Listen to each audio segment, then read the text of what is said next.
Okay, so welcome everyone for the contributed talk session of this week.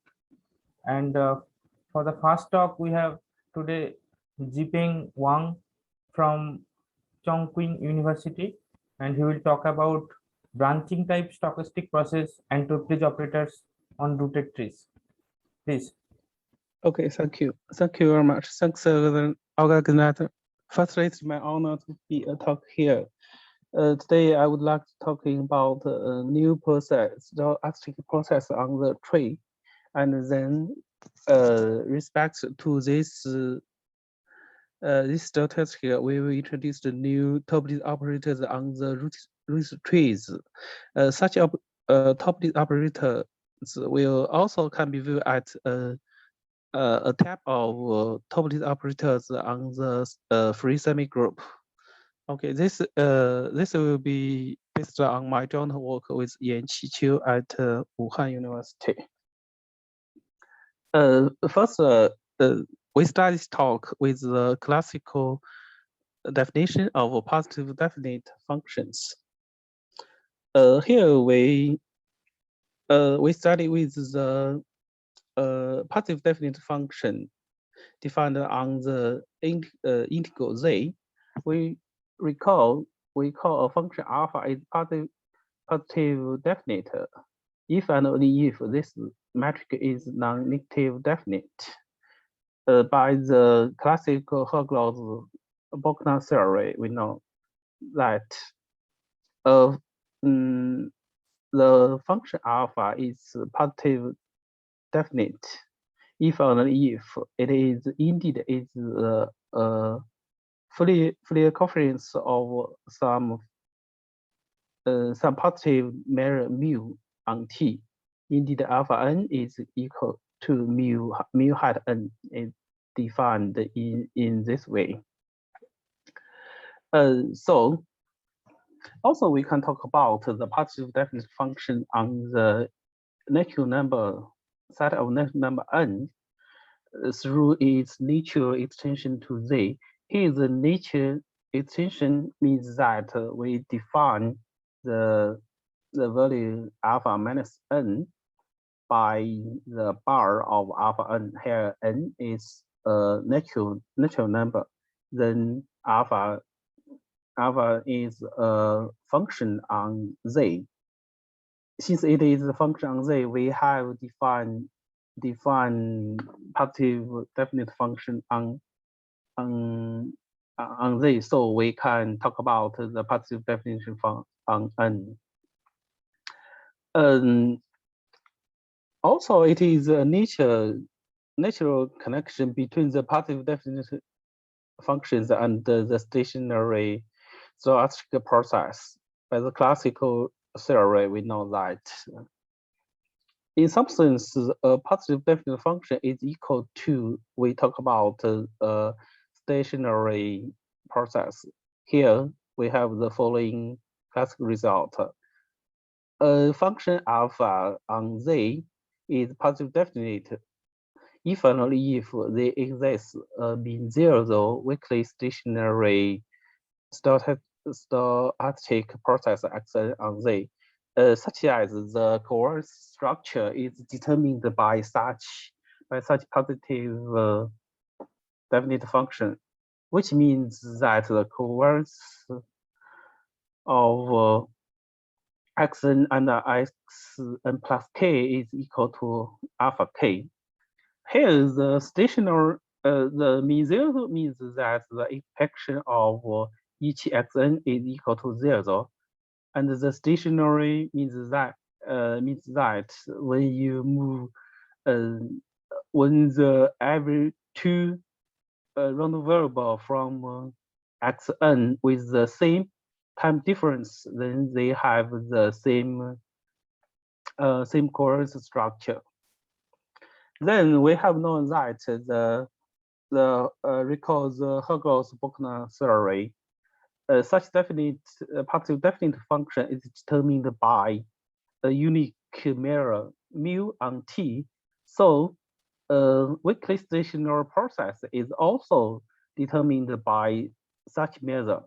Then in the then in the probability theory, such measure is called the spectrum measure of this process, this stationary process xn. As we have mentioned before, we can talk about positive definite function on n. So we can also talk about the stationary stochastic process on n. Also, there is also the a close relation between PD on n and the stationary process on n with the same natural extension. On the other hand, we know that the natural number n can be viewed as a tree. What means a tree? We will let's start we will give more details quickly. Next, we will talk about the motivation of our work. We would like to one of our main motivation is to construct and clarify the branching type stationary stochastic process on the rooted infinite tree.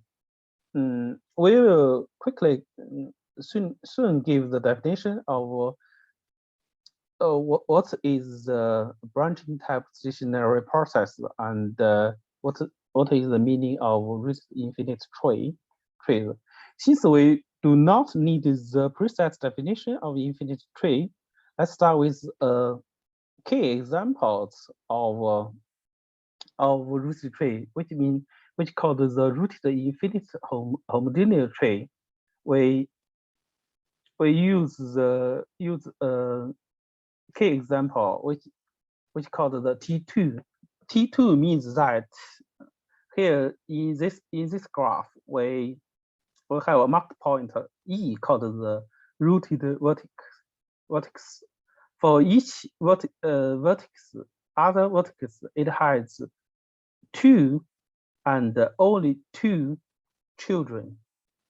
Then this becomes this is called the T2. Recall that observe that if we fix a root E and each vertex has 1 and only 1 child, it is indeed is a natural number set n. Okay. On the tree T2, we can define a relation between 2 vertices. In fact, it is a very natural relation, means comparable. What means comparable? It means that 2 vertices are comparable if and if they are in the same rooted D-dash ring. Here we only see we can let us see this picture again. In this tree, the vertices sigma and delta are comparable since they are in there exists the geodesic ray. We use the red color, and on that hand, we know that sigma and tau are not comparable since there is no rooted geodesic ray such as sigma and tau are in this ray. The rooted geodesic ray means that the geodesic should from the root E to the infinite. Okay. With this comparable relation between 2 vertices, we can introduce our definition of branching type stationary stochastic process on the rooted tree. In this page, we only assume that T is a rooted tree, not necessary to be a homogeneous. Our assumption is that T is a rooted tree without lefts, which means that every vertex has at least 1 descent. Then we give our definition as follows. we call a mean zero process x sigma. Here the sigma is the process is indexed by a tree T of finite second moment. Second moment is called a branching type stationary process. Also, we use the B type SSP if the following three conditions are satisfied. First, on every infinite rooted geodesic ray, we have a stationary process on N. Here, the first condition means that if we restrict this process x sigma, the tree index process x sigma on any rooted geodesic ray, it is the classical stationary process. Since the rooted geodesic ray is equivalent to the natural number, so we can talk about the stationary process. Secondly, the family of stationary process restricts all the infinite geodesic ray share a common spectrum mirror nu on T. Here, since the classical stationary process is determined by the measure we call the spectrum mirror, so on each geodesic ray there is a mirror. There is a spectrum mirror. Here, our condition means that for every two geodesic, the spectrum mirror are the same. Secondly, if the two vertices are not comparable, we require that x sigma and tau are uncorrelated, which means that the covariance of x sigma and x tau is equal to zero. For the example, the x sigma and the x tau is here. This is x sigma and here is x tau. The covariance are equal to 0. So there are too many conditions in this definition. The initial question is, does this process exist? So clearly, if we pick every vertex with ID random Gaussian, it is in fact it is a branching type stationary process. But such case seems to be too trivial. We want to discuss a non-trivial case, which means that a branching type stationary process is called trivial if for every different sigma and tau, the covariance of x sigma and tau is equal to 0. So our question, in fact, we have the following simple results. Proposition means that on a rooted tree exists a non-trivial branching stationary process if and only if T is uniformly bounded degree, which means that the children of the maximum number of the children of each vertex is finite. The following simple observation shows that even for the simplest case, the branching type stationary process may be very complex. Now let's talk about the simplest rooted tree. Here means that E be the root, and for each vertex it has one and only one children. Then we can show that the stationary positive random measure mu is the spectrum measure of the branching type SIP on this T Q1, if and only if this inequality holds. This means that here the mu AC is the absolutely continuous part of the mu with respect to the normalized higher measure dm on t. From this result, we know that on this tree there exist many non-trivial branching type stationary process. So next, let's give another definition to describe a like class of branching type stationary process.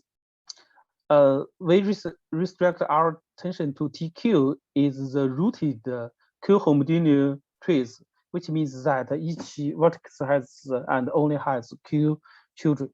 Then we define a complex valued function defined on N is called the Q hyper-partitive definite. If there exists a mere mu, such that the spectrum measure of a branching type stationary process determine this alpha, which means alpha n is equal to V hat n. We have known that by the first result, our proposition, we know that the non-trivial branching type stationary on TQ exist. So it is natural to ask the following two questions. Can we characterize all the HPD functions on N?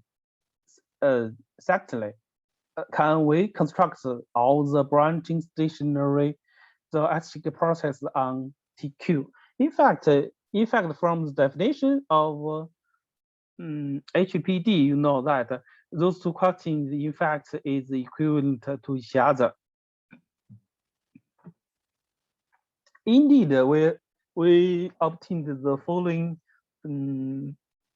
simple correction, which means that let alpha be complex functions on the natural number n. It is HPD if and only if there exists a finite positive measure mu on T, such that alpha n is equal to the Fourier coefficient of mu, which means mu hat n times this one. Here the Q is the number of come from the Q homogeneous rooted tree. Also know that when Q is equal to 1, it is indeed the Hercules-Bochner theory. So our theory can be viewed as an extension of Bochner's theories to homogeneous tree or homogeneous trees.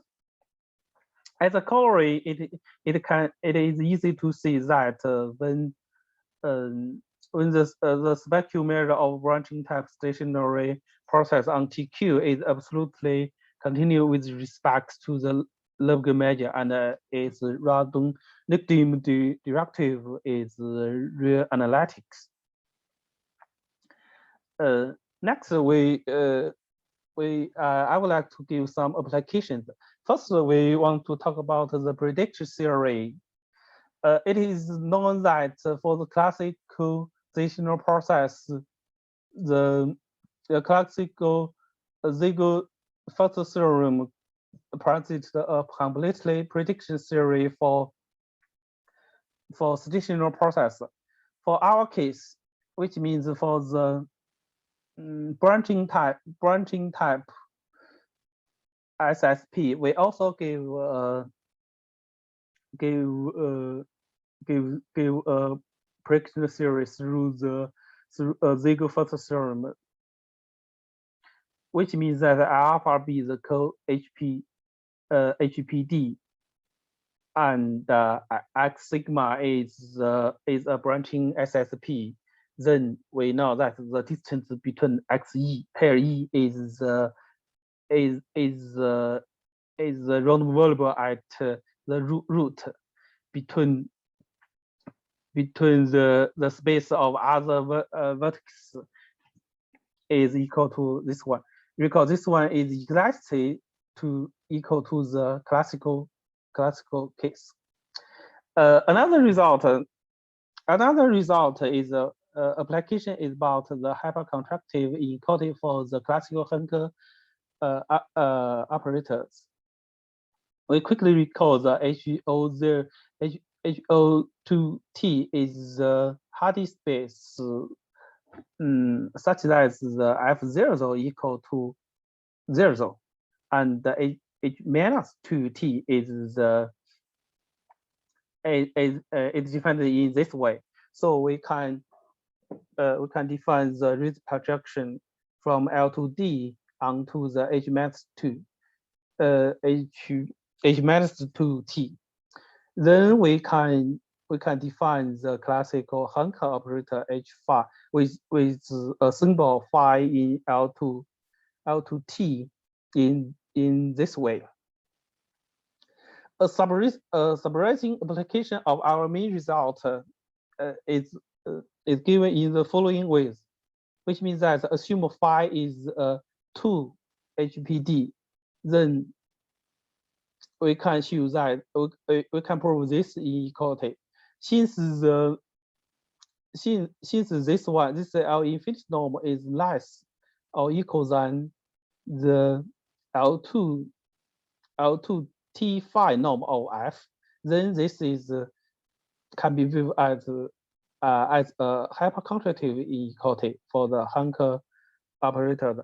On the other hand, observe that here is a weight 1 over square phi, and here is the weight phi.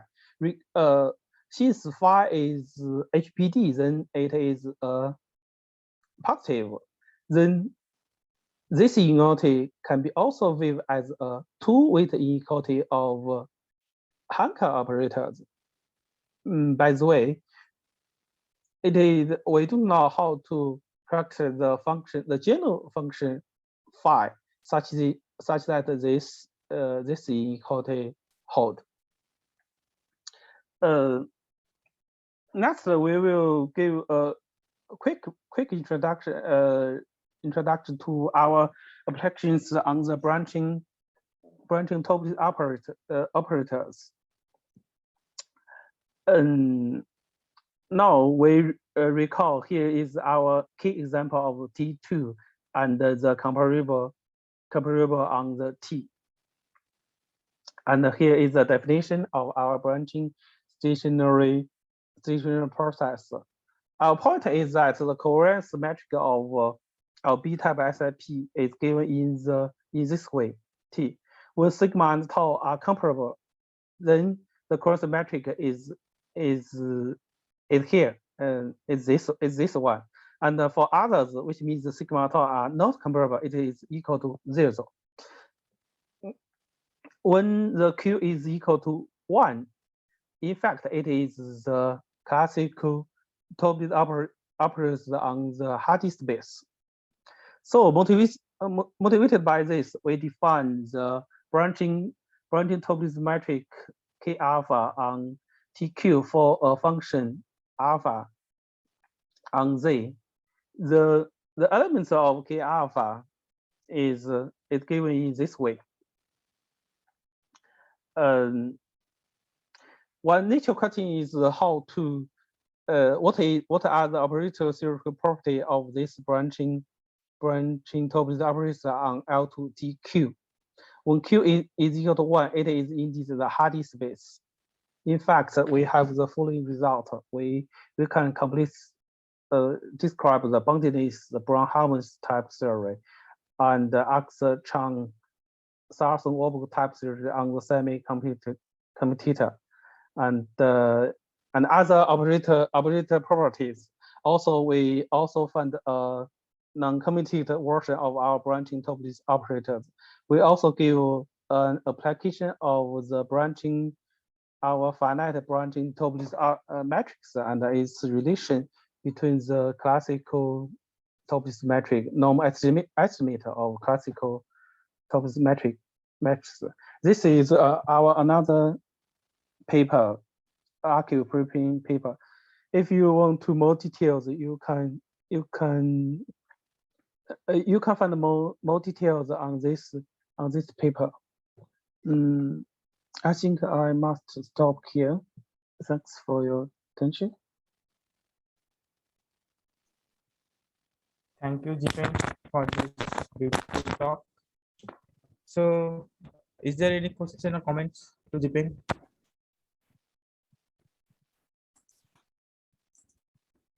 So I have a question. Yes. Can you go back to the Hankel operators? Yeah. Here. No, for Hankel. Yeah. Here.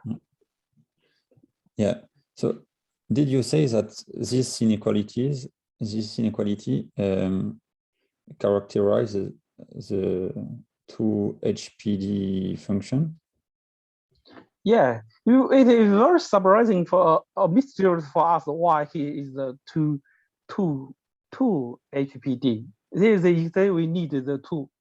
One reason is that we prove this inequality using the probability method. So we need turn this inequality to be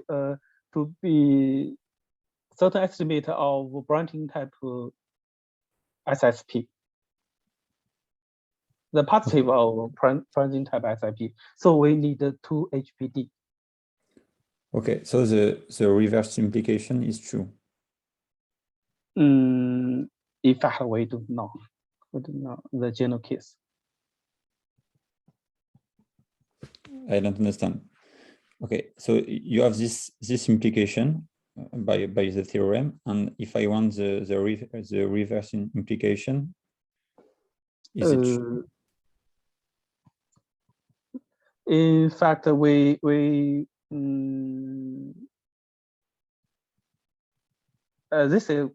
a good question, but we still we have no idea at the present. Okay, thank you. So, is there any other question or comments to Zipeng?